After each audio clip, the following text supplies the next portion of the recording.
How's it going, guys? My name is Alex. Good evening, good afternoon. And welcome to an update, Monday update. We're going to be talking about the packs, but most importantly, we're going to be talking about the fact that Konami hasn't fixed the issue that is called a lag or input delay. And definitely you don't feel it when you play offline modes, but I felt it a lot when I played co-op modes, when I played the online event. And I actually felt it a little bit on console too, but it wasn't that bad. And in fact, I played on the weekend and I didn't really feel that much of lag or input delay. On mobile, it was terrible. And I decided to see what you guys think about that. And I made a poll on my channel. And in fact, majority, like 90% of you, voted saying that at least 95 with the addition of console probably. Voted and agreed with me and testified that they definitely experienced that delay. So this is where I think if you're playing on mobile especially, I don't think that it is worth opening any packs and spending money until Konami is fixing that delay, because it is terrible. And in fact, I would have wanted Konami to at least recognize that the issue exists in the game. They're not even sending this into news, and they're not posting anything on Twitter. And speaking of Twitter, as you can see, people are memeing about this. The input lag right now is unbearable. I don't know about today, I haven't tested it, but it was very bad last 3 days. And yeah, so this is where I wouldn't be really rushing spending money unless Konami is recognizing the issue. I'm not even after the compensation because I know it's about 10,000 GPs, which I will obviously take because I need GPs. But it's more about like recognizing that you can't even use these cards to the best of their abilities. And I'm going to be sharing the builds with you. And Gianluigi Buffon, apparently, this is a picture not official. Yeah, it's just a render, but looks really realistic. And yeah, this is a goalkeeper that I might be going after, considering my Courtois is not really delivering. Speaking of the cards that are available, they are insane. This Samuel Eto'o as a goal poacher, this is what you can achieve with Fantasista booster, which I kind of think that you need to give if you really want to run fast with the ball, you want to have good dribbling. And for that, of course, in addition to that, having good ball control and tight possession is kind of nice. So this would be the build then. I give him like left finishing, get very high numbers just so that we have good curl as well. And his kicking power is nice and balance is almost there. It's not perfect striker, but he can deliver, of course. Like I'm telling you, people with Isak, for instance, who has a very similar build, maybe he's not as fast, but he's better at dribbling at least, you know. And yeah, finishing might be not as clinical, but he can be cooking for people, and there is no need to go out to these cards just because you feel like you're not winning games.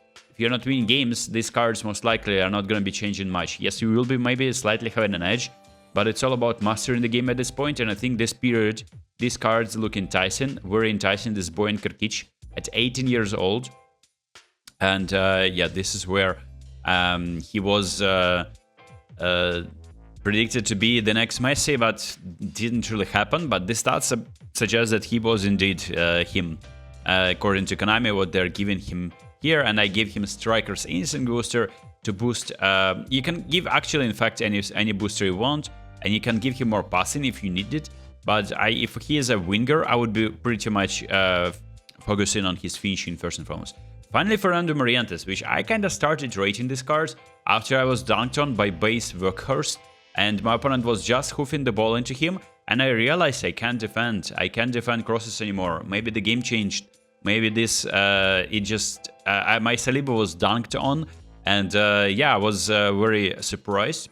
And this is actually where I want to get the Drogba card from the penalty challenge very much now. I definitely want to get it. If I can build something similar to this there, it would be nice. But this Morientes is a very good card. Look at this. 99 heading without even giving too many points to aerial strengths. His physical contact and jump are insane. And we give him Striker's Instinct booster to get his offensive awareness to 99. So that means that every time you're crossing into him, he's going to be positioned perfectly. And there you go. This is all you need from the striker. You don't need dribbling. You don't need speed acceleration. All you do is just build up with your players, try to play towards your right winger, left winger, or right wing back, or left wing back who can cross. And then all you do is just wait for this Morientes with his 82 pace just to get into position. You don't need to play through balls into Morientes, just cross into him. and you will be rewarded, I guess, because this should be resulting into a goal. And speaking of additional skills, you can definitely give him like something like one-touch pass, through pass, of course, but mainly head and LR's priority are here. And for Boyan, he needs one-touch pass and through pass, of course, and maybe some other skills like flip-flop for the special double touch, because he's a flair player. He's a super sub as well. So yeah, it's a nice player to play in the second half. Speaking of Eto'o, he needs a lot of skills here. Like, look, I would be giving him flip-flop for special double touch, of course, but long-range shooting, by the way, for Boyan as well, would be actually very nice, long-range shooting, just because his kicking power is high, so that means that you will be rewarded for taking long shots. Same goes for Eto'o, he needs long-range shooting, because kicking power is decent over here, and I would be giving him as well outside killer for Boyan as well. He has that. Yeah, both players have outside killer, that's very nice. For Eto'o, one-touch pass, through pass would be a must, and then it's all up to you. You can obviously give him aerial priority.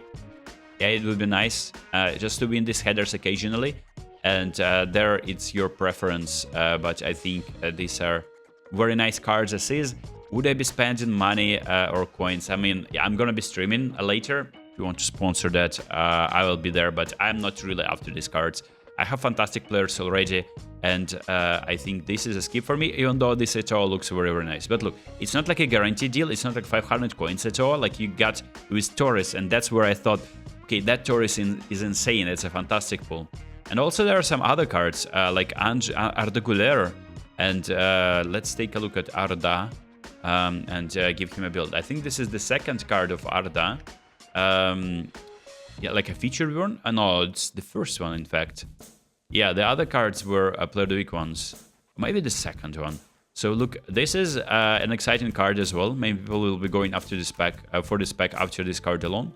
What I would be doing, if he's a classic number 10, I would be probably improving his pace and downgrading a little bit of dribbling, just because he's really slow. And this new classic number 10 playstyle adjustments mean that they will be making runs into the box as well, like whole players, kinda. So this, I think, is nice. You can have an argument of downgrading a little bit of dexterity and still improving low body strength like this. So yeah, this is gonna be probably the build for Arda Guler, but yeah, these are nice cards. I will be skipping probably the specs. Again, Konami needs to wake up and smell the coffee, recognize that there is a problem with the delay, and yeah, I hope it's fixed. We'll be checking this out live on stream today. Thanks for watching. Let me know what you think about the update, and I'll see you next time.